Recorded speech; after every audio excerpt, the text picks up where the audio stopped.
Allora, adesso che abbiamo avuto questa panoramica, per la quale ringrazio tutti e tre i protagonisti, sia per la concisione che per la profondità, che sono cose non sempre facili da mettere assieme, e abbiamo dato perciò a Nicolas Negroponte un quadro dentro il quale lui può inserire le sue riflessioni. Ve lo voglio però prima presentare, perché per alcuni come me che lo conoscono da tanto tempo è un nome che dice tutto, ma forse è bene che sia chiaro a tutti chi è, no? Intanto è uno che ha più o meno la mia età, siamo coetanei, questa è una bella cosa.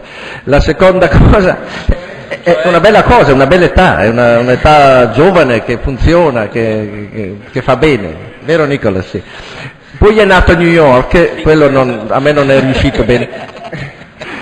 È nato da una madre statunitense e da un greco, per cui ha le sue radici, di fatto lui va spesso nella sua isola in Grecia, vedi Nicolas.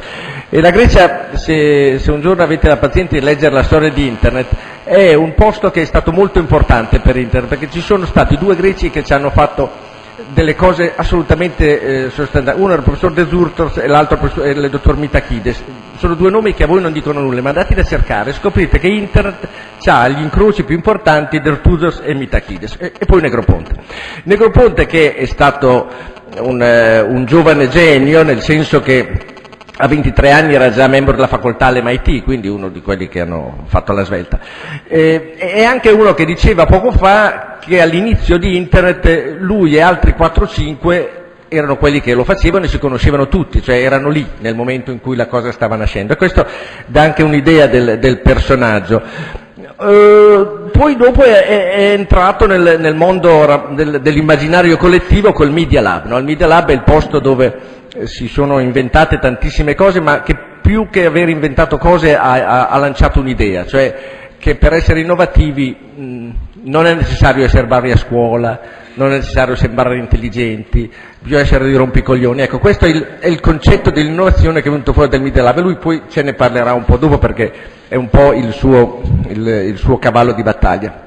Dopo aver fatto questa grande storia del Media Lab, che è diventato una icona che tutti al mondo vogliono in qualche modo imitare senza poi riuscirci, ha deciso di lanciare un'altra grande idea, che è quella di cui tra l'altro ci parlerà oggi, che è One Laptop per Child, che vuol dire un computer, un laptop per ogni bambino, che è un'idea che ha alla base il concetto che non si fa nulla, non si cresce, non si viene fuori dai guai se non c'è un'educazione profonda, un'educazione innovativa, però non voglio rubargli la parola e ve ne parlerà lui. Adesso è qui con noi, siamo tutti molto contenti e gli diamo la parola. Ok Nicolas, this is for you.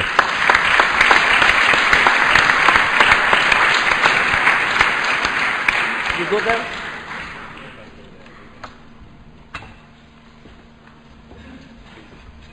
I'll speak into that, okay. Well, first of all, I'm very sorry that I cannot speak Italian, but I can speak English slowly for those of you who can understand it, and it'll also help the interpreter. I didn't realize that Alessandro was that old, but I went to MIT in 1961 and never left. And one of the reasons I never left is that I found one of the most creative environments in the whole world. And one of the things that makes for new ideas is differences. It's very simple. New ideas come from differences. And if a society doesn't have very many differences, it is not going to have very many new ideas. And in fact, if you look at some of the homogeneous societies, particularly in Asia, ideas are much more incremental. They're not innovative. And so when you want innovation, you have to accept and even promote a certain degree of chaos that comes from the differences that would exist in a society. And this is very unsettling, because many of us strive to have our children be wealthy, to have them have some of the comforts that maybe we didn't have. And yet it's those comforts that make them ultimately not creative. So there's a real contradiction that many of the things we seek are those which don't necessarily make a world more creative. My family, in fact, both of my parents were Greek, not just one. My family was Greek has been Greek forever.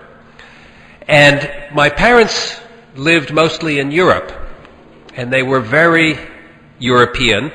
My father spoke 9 languages, and I don't remember a sentence ever spoken in the same language from the beginning to the end of the sentence.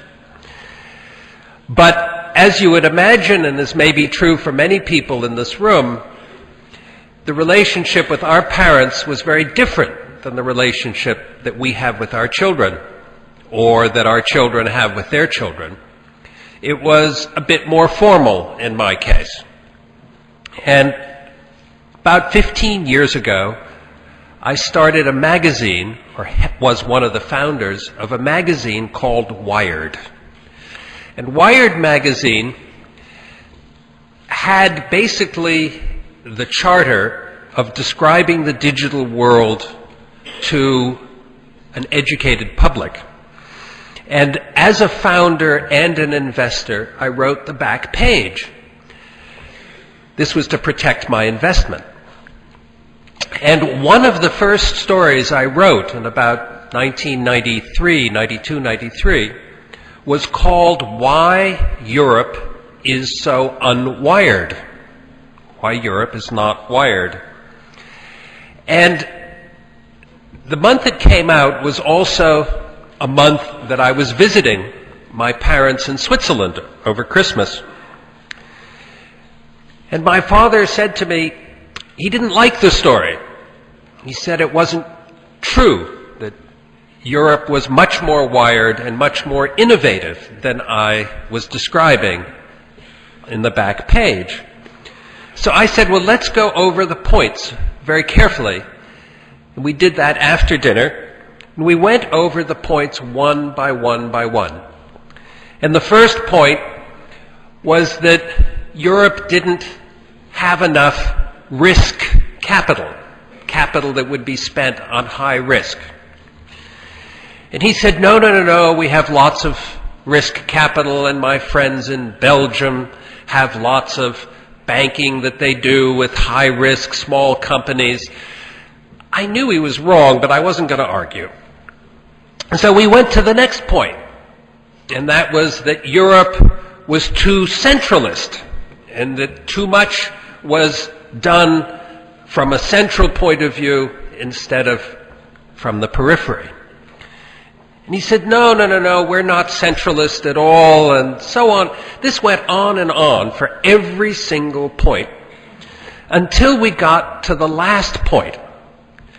And the last point was that Europe wasn't wired because it did not listen to its young. And he looked at me and said, why should we?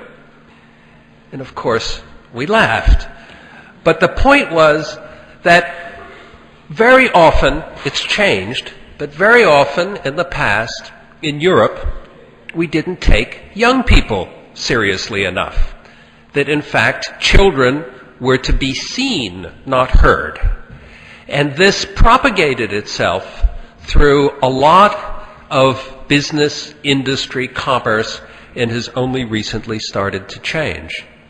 Now, I've spent my whole life not just trying to have ideas, but to build an environment at MIT called the Media Lab, where others could have ideas, and that we could build a place that was built on the differences. And in fact, when the Media Lab reached its peak, it had about 500 people. Of the 500 people, about 30 were faculty, and no faculty member came from the same discipline. When we looked around the table, there were no two people who came from the same academic discipline. And this was a wonderful environment to work in, and many things occurred over the next 20 years of the life of the Media Lab, which is not really the topic of my presentation.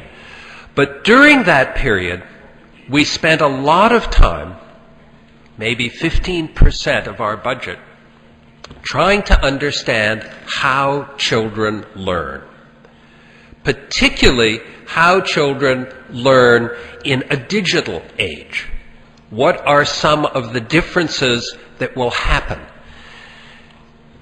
And as a result of that, about 5 years ago, I decided that I would do something different, and that is try and make it possible for every child, absolutely every child on the planet, to be creative and perforce be educated.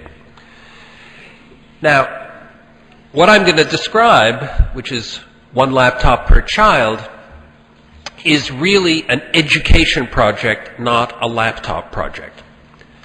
And it's very important for me to say this many times because the laptop itself is so charming and the project is technically such a success that people tend to look at the laptop and forget the purpose.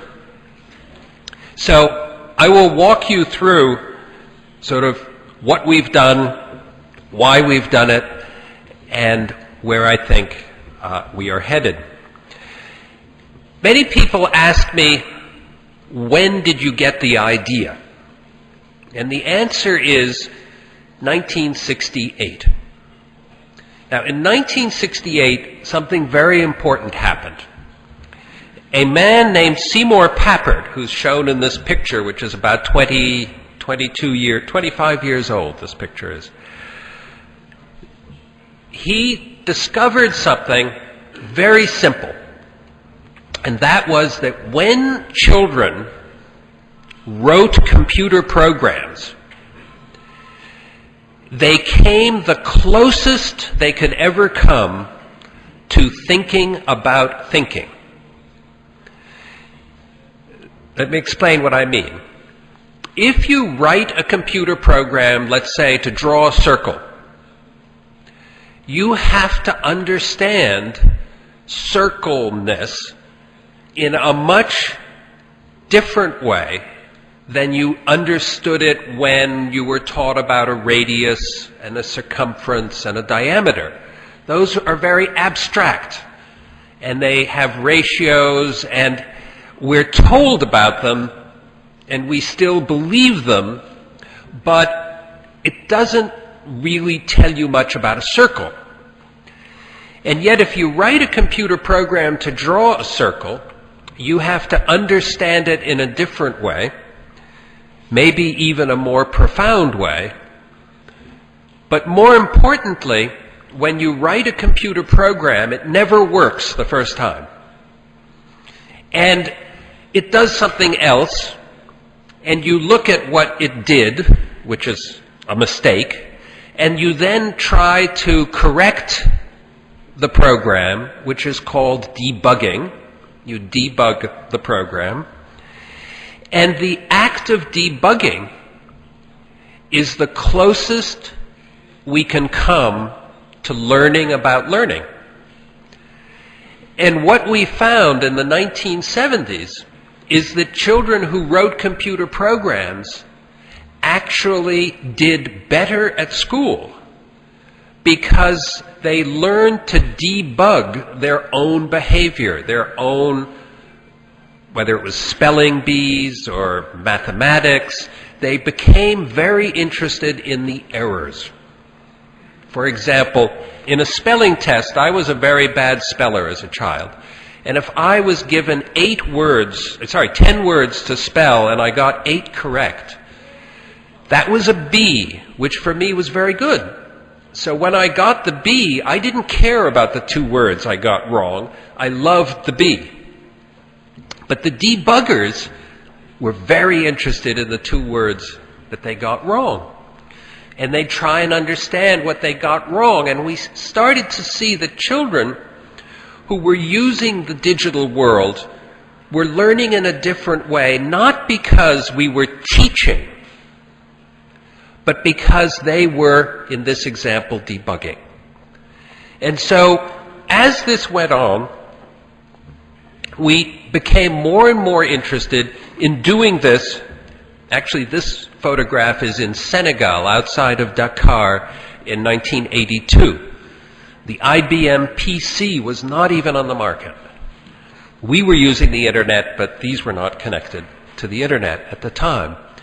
And these children who didn't speak English or French were playing that keyboard like a piano. There was no difference between that child and a child outside of New York or Boston. The project, which is now 25 years old, was way ahead of its time. And 20 years later, this picture is about 1992, 20 years, or no, sorry, 2002, 20 years later. This particular picture is perhaps where it all started in terms of one laptop per child. This is a school in Cambodia. I built the school with my former wife and my son as a philanthropic project. It had nothing to do with MIT at all. And at the time, my son was living in Milano, was living in Italy. And he was having girlfriend problems, and he tried to start a company, which wasn't working.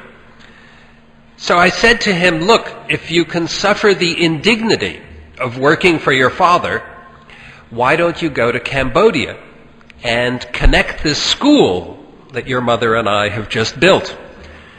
And at the time, a man named Thaksin Shinawatra was the chairman of the telecommunications company and owned the satellites.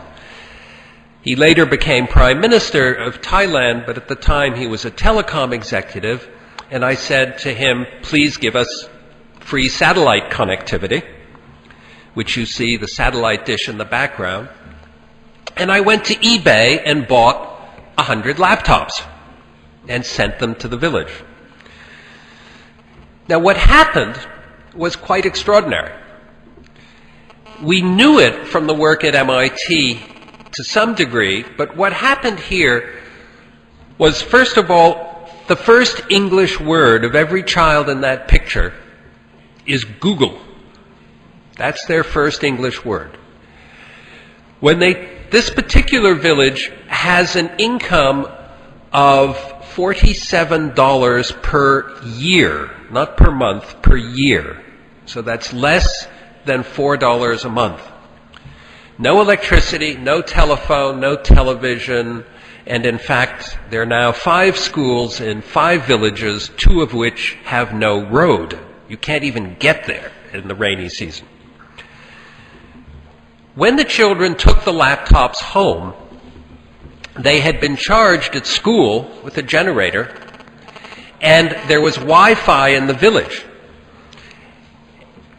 When they opened the laptop, the parents loved it because it was the brightest light source in the house. It illuminated the small room that everybody lived in. So when I looked at the picture, I said, how can we change this and make this happen all over the world? Not just a boutique.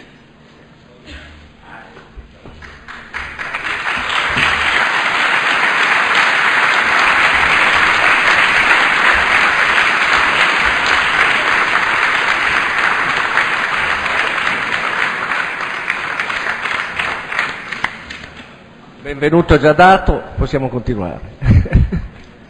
Grazie Romano.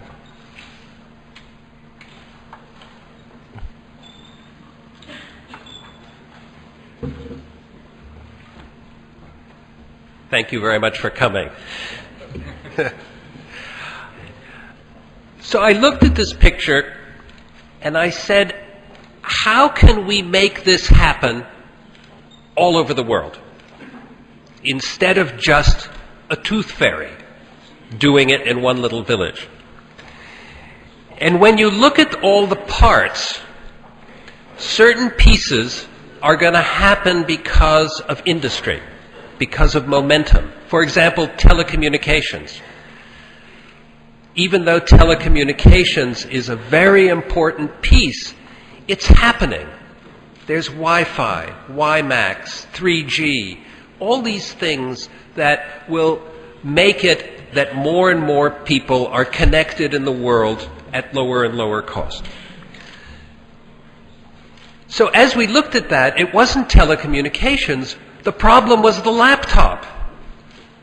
The laptop was not going to naturally change because there is no commercial reason for it to change. And what happens in the world of electronics is simple. It's like the laws of physics, in the sense that we can predict that in 18 months, anything electronic will cost 50% less to manufacture. So if I'm in a business that makes electronics, and I know that in a year and a half it'll cost half, what I have to do is add features. I have to add features, let me say I make cell phones, so that in a year and a half you will at least pay the same amount for the cell phone, because I want to keep the same volume of business. So we add features. And now your cell phone takes pictures and does other things, and your laptop does more things, and they all become like big, heavy cars where most of the gasoline is being used to move the car, not the passenger. Most of the computation in a laptop today is used for the laptop, not you. In fact, I am willing to bet that every person in this room who has a laptop, that laptop runs slower than the one you had 10 years ago. Less reliably. I'm seeing heads nodding. It's become fatter and fatter and less reliable. So what we had to do is break the spell, change it. And we couldn't just look at industry to do that. We had to break it ourselves. And so this is that same village a few weeks ago with the children using their $100 laptop. And these children are pros because they've been doing this for a long time. And what we created was a non-profit. This is very important because I was advised by every single friend to make a profit-making organization, not a non-profit. And yet to make a non-profit was very important for a couple of reasons, one of which is that you have a very clear moral purpose. When I go and visit somebody in Africa or South America or Asia, there is no question in their mind about the moral purpose of one laptop per child. It's clear. It's about children, it's about learning, it's about eliminating poverty. I don't have shareholders, I don't have commercial interests, and in fact, I don't even draw a salary. But there's another reason that it was very important, and that is that you get the best people in the world. Recently, we put out an advertisement for a chief financial officer. I can't pay a person the salary necessary to attract the best chief financial officer. So what we did is we put out a job description, and the salary was zero. And I got the best chief financial officers in the United States applying for the job. And what happens is the same thing with our legal, our advertising, everything. And it's because it becomes if you will, a humanitarian campaign, and many people have come to a stage in their life where they would prefer to do that. And in fact, it's not just the CFO. last week I had to do some filming in Los Angeles in a sound stage, very elaborate sound stage with about 100 crew that would shown up for that day behind the cameras with the microphones and all of that. And every single person there had come free. And I was asked to shake their hands afterwards. And when I met and sort of shaked hands with people, the person pushing the broom said that his family was so thrilled that he was doing that day to help one laptop per child. So being a nonprofit is really very important in terms of not only getting free labor, but the best. And it's really accounts for a great deal of this success so far. And the second thing I want to mention is scale. And the reason I want to mention scale, because it's not just that the numbers are big and we can buy components inexpensively. It's that corporate strategy can change. When I started this 3 years ago, we knew we needed a small display, not very bright, didn't have to be perfect, but it had to be low cost. And I went to the CEO of the world's, or one of the world's largest display manufacturers, and he said, "Nicholas, what you want is the exact opposite of our corporate strategy. We make big displays, bright displays, perfect color. So we're very sorry we cannot help you." And I said, "That's a shame, because I need 100 million units a year." And he said, "Well, maybe we can change." And they just recently spent $1 billion building a fab for the display. And it's very important because the scale changes corporate strategy. And I'll give you another example. In the display industry, because we have scale, and because this is for children, and because this is going to be in very remote places, you have to maintain things easily. Well, today, if your laptop's display breaks, you have to replace the display. Let's say the light in the display burns out. And the cost of the display is at least 50% of the laptop. Now, the industry wants you to replace the display. But what we've done instead is there are 2 screws. A 10-year-old can open the laptop, pull out a light bar that costs less than €1, and put a new one in, and their display works. So you do things that are the opposite of what industry would do, partly because you have the scale and you have the clout to do it. So also by being a nonprofit, we were able to have the United Nations as a partner. So we launched this with Kofi Annan about 2 years ago, and this is the laptop we showed. We had a working model of this in Tunis, and the picture went all over the world, and everybody remembered in this picture the pencil yellow crank. That crank got into everybody's memory because it showed something different.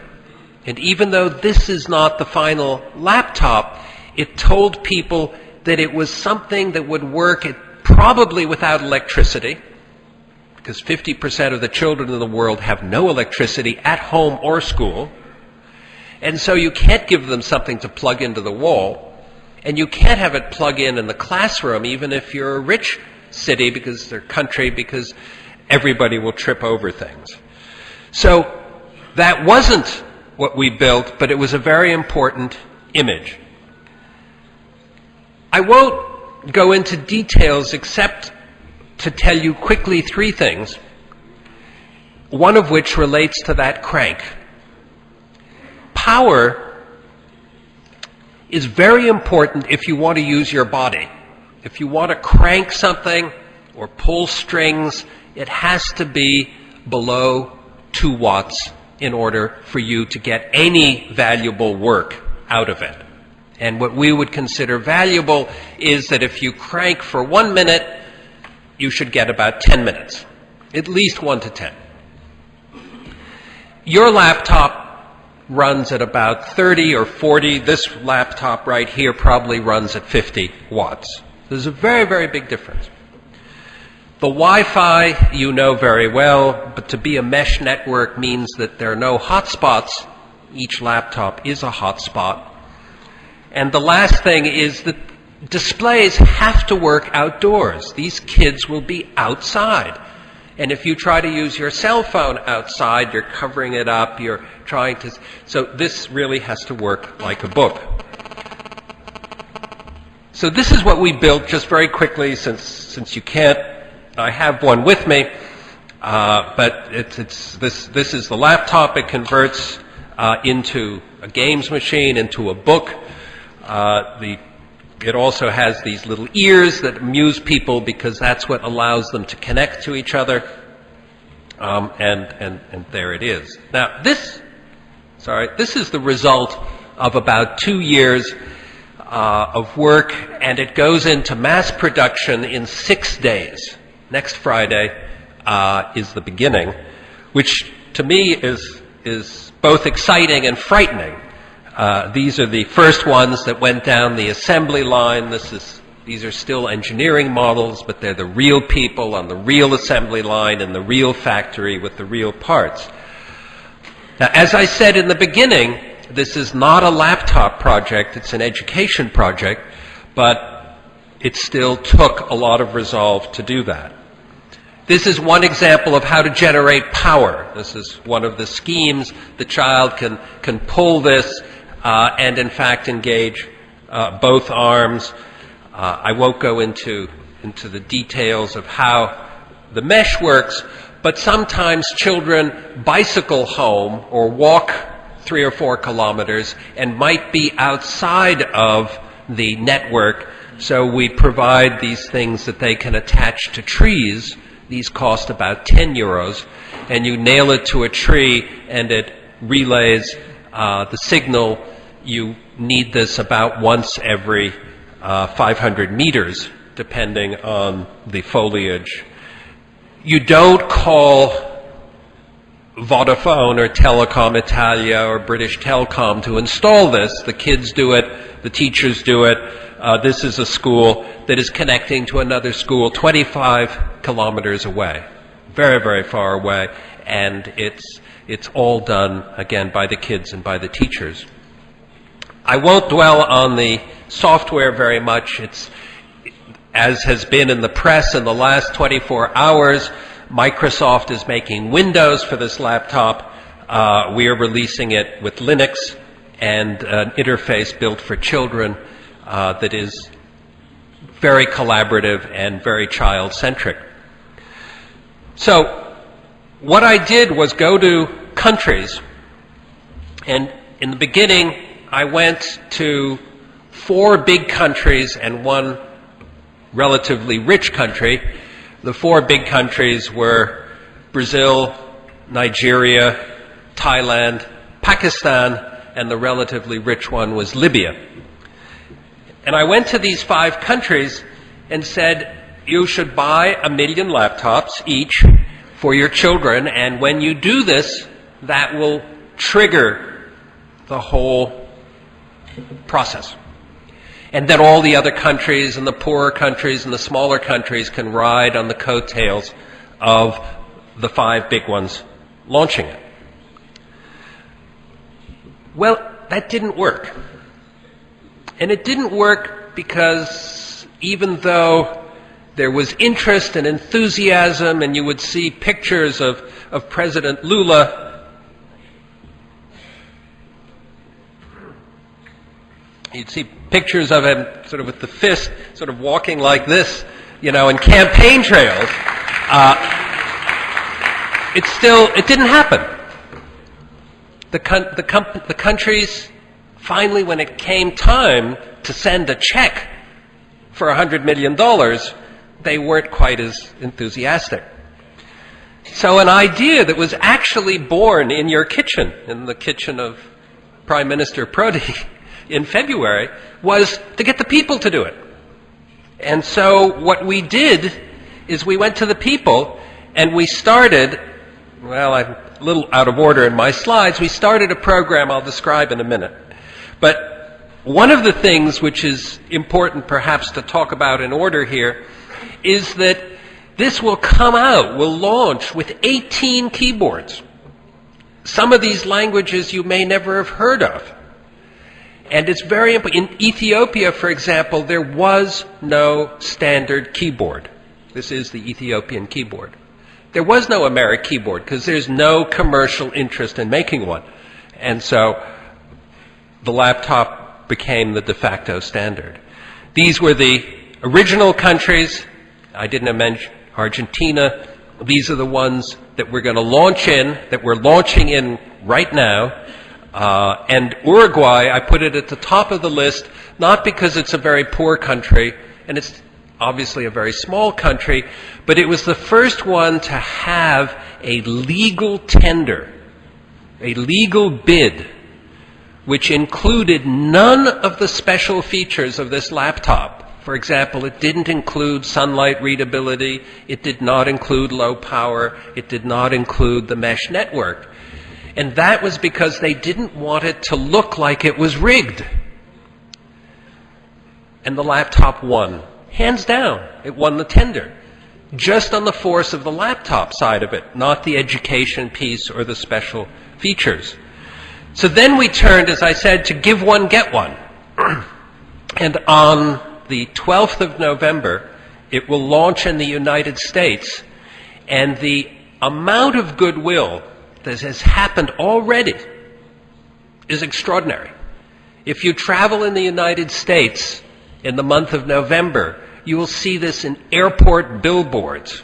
You will see it in full-page ads in the newspaper. You'll see it on TV and 30-second public service announcements. You'll see it in The Economist next week, a full page. You'll see it in Time magazine, a full page. We pay nothing for that. This is all the goodwill of the publishers, of the people. And in fact, I just learned this morning, coming here, that we're going to get the Jumbotron at Times Square. And so, if this launches to any scale that at least I'm willing to predict, it will literally launch for the poorest countries first, which is, to me, very, very satisfying. I don't know if it's necessary to go into the details of how the price will come down. It's more like 130 euros right now, or 140 euros. It'll come down to $100 pretty quickly. I just want to end with two images. This is a school where we were doing some trials in Nigeria. In this school, they still believe in corporal punishment. The teacher has a whip, like a cane, and when we arrived, the children were just frozen in their seats, and if the child even moved, they were swatted like a fly. And this is what the classroom looks like now, which is a little bit different. The teacher has abandoned his whip a long time ago. The children take the laptops home, and they have provided lots and lots of feedback to one laptop per child. This is the classroom in Uruguay. This class, needless to say, is a little bit wealthier than the previous image, but it's still very rural. These children, within 3 days of receiving the laptop, were uploading video to YouTube. Not downloading it, uploading. So if you go to YouTube and type one laptop per child Uruguay, you can see these kids' videos, several of which are quite stunning. And as of this week, 2 days ago, I should say, we will be doing this in Darfur, in some of the camps, in some of the refugee camps, partly for the children in those refugee camps to be uploading to YouTube within the next 2 months. So if you want more information, you'll find it at laptop.org. I will stop here, and depending on our host and chairman, I will take questions for as much time as you want. Thank you very, very much.